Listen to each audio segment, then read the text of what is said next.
Nouveau baromètre de confiance et de notoriété des personnalités politiques guadeloupéennes. On recommence et on reprend les mêmes.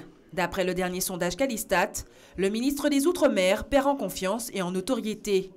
Un repli qui coïncide avec une hausse de la cote de confiance de Josette Borel-Lincertin, présidente de région. Victorien Lurel est toujours très présent en termes de notoriété. Alors c'est tout à fait normal, il est ministre aujourd'hui.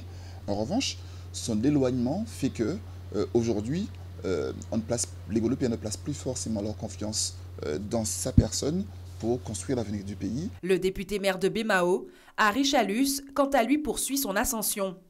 Il reste la personnalité politique en qui les Guadeloupéens ont le plus confiance pour bâtir l'avenir du pays. C'est vrai qu'il bénéficie de son exposition, deuxièmement de son élection en tant que député de la 3e circonscription. Autre élément, vous savez qu'il y a une guerre concernant l'admission de Bémao au sein de la CCNBT ou de Cap Excellence. Et c'est vrai qu'on a beaucoup parlé de ça, il s'est beaucoup défendu en avançant des arguments qui ont peut-être été entendus par les Guadeloupéens, ce qui explique aujourd'hui sa place en première position dans la confiance placée dans les élus. Actualité oblige, le sondage réalisé auprès de 503 Guadeloupéens âgés de 18 ans et plus s'est intéressé à une éventuelle évolution institutionnelle.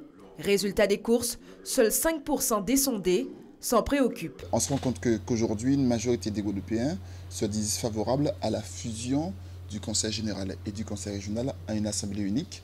Alors c'est vrai que ce n'est pas une préoccupation des Guadeloupéens, mais quand on les interroge sur cette question-là, ils se déclarent majoritairement favorables à une fusion des deux assemblées.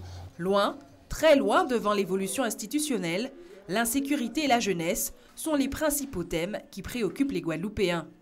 Pour 55% des sondés, le chômage et l'emploi restent la priorité.